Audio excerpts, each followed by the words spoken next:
রাতের বেলায় লুকিয়ে কম্পাস বিহানের কাছে গিয়ে সমস্ত সত্যিটা খুলে বললে বিহান এবার কম্পাসকে জড়িয়ে ধরলো। হ্যাঁ বন্ধুরা, এমনটা হতে চলেছে আজকের পর্বে।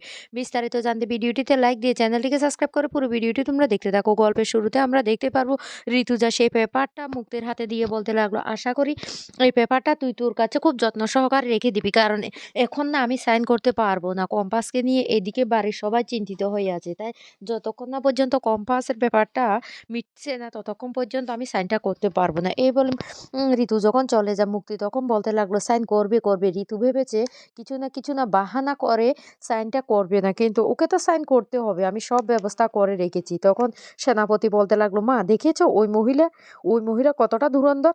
তখন মুক্তি বলতে লাগলো, কোনো লাভ হবে না, ওকে সাইন করতেই হবে। ও সাইন না করে যাবেটা কোথায়? একবার মুক্তির ফাঁদে পা দিয়েছে, ওই ফাঁদ কেটে না ও আর বেরোতে পারবে না। আর ওর বড় সাপোর্টার ছিল কম্পাস। ওই কম্পাসে তো ওকে ছেড়ে চলে গিয়েছে। এখন ও কি নিয়ে জোরটা দেখাবে? কিছুই করতে পারবে না আমাদের বিরুদ্ধে। বুঝতে পারছিস সেনাপতি? তাই নিশ্চিন্তে থাক। ওকে সাইনটা করতেই হবে। সেনাপতি তখন বলতে লাগলো, মা আমার না কেমন একটা মনে হচ্ছে। আমার মনে হচ্ছে ওই মহিলা কিছু একটা করার চেষ্টা করছে। তখন মুক্তি বলতে লাগলো, হ্যাঁ, তুই এটা সত্যি বলেছিস। তো তখনই সেনাপতি বলতে লাগলো, তাহলে মা, তাহলে আমরা সম্পত্তিটা পাবো না? তখন ঋতু সেই মুক্তি বলতে লাগলো, হ্যাঁ, সম্পত্তি পাবো। তবে কিছুদিন আমাদেরকেও না খুব সাবধানে থাকতে হবে। ওই মহিলা কিছু একটা করার প্ল্যান করছে, সেটা তো নির্ঘাত বুঝতে পারছি। তবে কি করতে চাইছে সেটাও জানতে হবে। কিছুই করতে পারবে না। কারণ কম্পাস ছাড়া না ও কিছুই করতে পারবে না, সেটা আমি বেশ ভালো করে বুঝে গেছি। তবে কম্পাস কোথায় গিয়েছে সেটাও তো আমাদেরকে জানতে হবে না? তার আগে আমাকে তার আগে একটা জিনিস বের করতে হবে। মোনালিসার সাথে কথা বলে। এদিকে কম্পাসকে তার বাবা ডিকে সমস্ত কিছু দেখাতে থাকে আর বলতে লাগলো, কম্পাস, আমার সাম্রাজ্যে এসে তোমার কেমন লাগলো সত্যি? বলো তো। তখন কম্পাস বলতে লাগলো, সত্যি বাবা, আমার না খুব ভালো লেগেছে। আমি সেই জন্য ওই বাড়ির সাথে সমস্ত সম্পর্ক ত্যাগ করে তোমার কাছে চলে এসেছি। তখন ডিকে বলতে লাগলো, তুই যদি আমার পাশে থাকিস তাহলে আমার এই সাম্রাজ্যর মালিক কিন্তু তুই হবি। আমি কিন্তু একসময় ভাবতাম আমার এই সম্পত্তি এই সাম্রাজ্য কে দেখাশোনা করবে? উত্তরাধিকারী তো তুই আছিস, তাহলে কোনো চিন্তা হবে না। ওই অভিজিৎ ভূমি তোকে পালন করছে, কিন্তু আমি তোকে সবকিছু দিয়ে যাব। তুই শুধু আমার সাথে থাকবি। তখন কম্পাস বলতে লাগলো, একদম ঠিক কথা বলেছো বাবা। আমি অভিজিৎ ভৌমিকের কাছ থেকে ওই ফর্মুলাটা নিয়ে এসেছি। সেটা আমি তোমাকে দিয়ে দেব। তবে আমাকে তো সবকিছু দেখতে হবে, সবকিছু জানতে হবে। তখন টিকে বলতে লাগলো, ঠিক আছে, আমি তোকে আস্তে আস্তে সবকিছু দেখিয়ে দেব। আমি কি করতে চাইছি, আমার কোথায় কি আছে সমস্ত কিছু আমি তোকে দেখিয়ে দেব। তোকে দেখাবো না কাকে দেখাবো বল? তুই তো আমার একমাত্র উত্তরাধিকারী, আমার মেয়ে।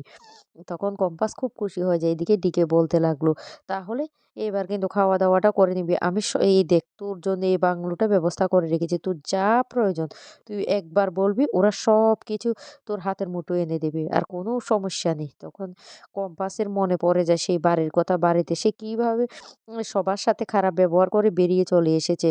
কারণ কম্পাসের জন্য সবাই কিন্তু রান্নাবান্না করেছিল। বিহান রেগে বলেছে সেই রান্নাগুলি ফেলে দিতে। আর সে কথাগুলি ভাবতে থাকে আর খুব কষ্ট পেতে থাকে। এদিকে ডিকে বলতে লাগলো, কি হয়েছে? তোর মনটা কি খারাপ হয়ে গেছে? তখন কম্পাস বলতে লাগলো, না বাবা, আমার মনটা কেন খারাপ হবে? এতদিন পর যেহেতু আমি তোমার পরিচয়টা জানতে পেরেছি, তাই আমি তোমার কাছে ছুটে এসেছি। আমার মনটা একটুও খারাপ হবে না। ডিকে তখন বলতে লাগলো, এই তো, এই না হলে তুই আমার মেয়ে। আমি জানি তুই আমার কাছেই থাকবি, কারণ আমি তোকে সমস্ত ফেসিলিটি দেব।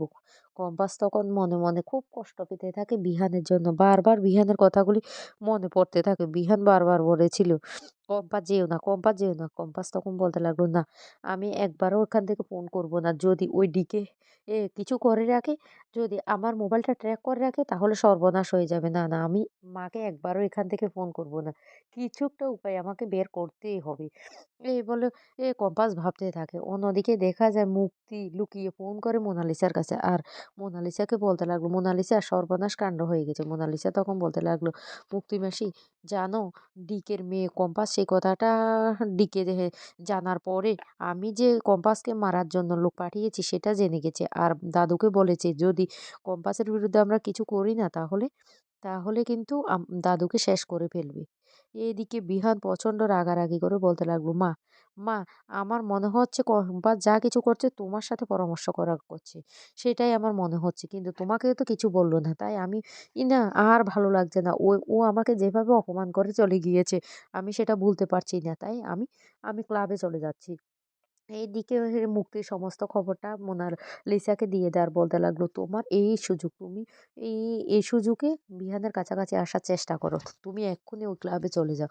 তখন মোনালিসা ভয় পেতে থাকে আর বলতে লাগলো, বিহান তো প্রচন্ড রেগে আছে, কিন্তু মুক্তি বলতে লাগলো, কিচ্ছু হবে না, আমি তোমাকে বলছি যাও। এদিকে মোনালিসা খুব সুন্দর করে সেজে রেডি হয়ে বলতে লাগলো, মায়ের ফোনটা তো নিয়ে নিয়েছি, কম্পাস ফোন করবে ভেবে, না, ফোনটা কি এখানেই রেখে যায়, এই বলে ফোনটা আলমারির মধ্যে রেখে মোনালিসা চলে যায় সে হোটেলে। এদিকে খেতে বসে কিছুই খেতে পারছে না সে, কম্পাস তখন ডিকে বলতে লাগলো, কিরে মা, তুই তো কিছুই খাচ্ছিস না। কম্পাস তখন বলতে লাগলো, না বাবা, খেয়েছি, অনেক খেয়েছি। তখন বলতে লাগলো, শোন, তোর যা খেতে ইচ্ছে করে তুই বলবি, সব কিছু ওরা তোর সামনে এনে দেবে। কম্পাস তখন বলতে লাগলো, হ্যাঁ, জানি তো। তখন কম্পাস চালাকি করে বলতে লাগলো, বাবা, আমি তো তাড়াহুড়ো করে চলে এসেছি, আমার শপিং করতে হবে। ডিকে তখন বলতে লাগলো, ঠিক আছে, আমি তোকে ব্যবস্থা করে দিচ্ছি, তুই এক্ষুনি চলে যা, তোর যা যা দরকার তুই নিয়ে আয়। তখন কম্পাস এর সাথে এ তার সেক্রেটারিকে দিয়ে বলতে লাগলো, ওকে ওকে শপিং করানোর জন্য নিয়ে যা। তখন ওই লোকটা বলতে লাগলো, ঠিক আছে, আমি নিয়ে যাচ্ছি। এই বলে কম্পাসকে একটা শপিং মলে নিয়ে আসে। আর অন্যদিকে দেখা যায় বিহান ক্লাবে এসে ড্রিঙ্কস করতে থাকে আর বারবার করে সেই কম্পাসের কথাগুলি মনে করতে থাকে, কম্পাস কিভাবে তাকে অপমান করেছে। কম্পাস বলেছে তাদের থেকেও নাকি অনেক বড় বড় লোক হলো কম্পাসের বাবা ডিকে। এই কথাগুলি সে কিছুতে ভুলতে পারছে না। তখন বলতে লাগলো, তুমি আমাকে এভাবে অপমান করেছো, আমি আমি কোনোদিন সেই কথাগুলি ভুলতে পারবো না। আর তখনই সেই মুহূর্তে মোনালিসা চলে আসে আর এসে বলতে লাগলো, বিহান, আমি বাড়িতে ফোন করেছিলাম, ওরা বলেছে তুমি নাকি রেগে বাড়ি থেকে বেরিয়ে গেছো। কি হয়েছে বিহান, তুমি এইভাবে রেগে আছো কেন? কি হয়েছে? প্লিজ তুমি এভাবে ড্রিংক করো না। কিন্তু বিহান কোনো কথাই শুনে না। বিহান তখন বলতে লাগলো, কেন এসেছো? কেন এসেছো? আমি তো তোমার থেকে কিচ্ছু আশা করিনি। তখন মোনালিসা চালাকি করে বলতে লাগলো, ও শুনো বিহান, আমি কোনোদিন তোমার কাছ থেকে কিছু চাইনি। আমি শুধু তোমাকে ভালোবেসেছি। আমি যা করেছি তোমাকে পাওয়ার জন্য করেছি। আর আজকেও আমি কিছু চাইতে আসিনি। আমি তোমার এই কথাটা শুনে কিছুতেই সহ্য করতে পারছি না। তাই তোমার কাছে ছুটে এসেছি। এদিকে কম্পাস লুকিয়ে কথা বলার জন্য চেষ্টা করে আর তখনই সিমটা পাল্টে ফেলে। এরপরেই ঋতুজার সাথে কথা বলে জানতে পেরে যে বিহান পাশে যে ক্লাবটা আছে ওই ক্লাবে এসেছে। তখনই কম্পাস বলতে লাগলো, আমাকে বিহান স্যারের সাথে কথা বলতে হবে। এই সুযোগটা আমাকে কাজে লাগাতেই হবে। বিহান স্যারকে আমাকে সবটা জানাতে হবে।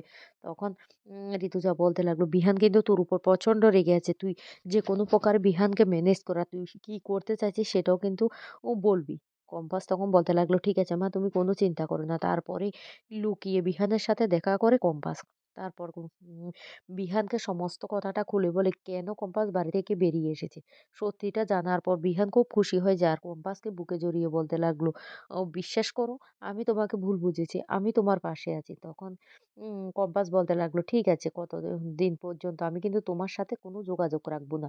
আমি আজকে মিথ্যে বাহানা করে এসেছি, আমি ডিকে সাম্রাজ্যটা ধ্বংস করতে ডিকের কাছে ফিরে এসেছি।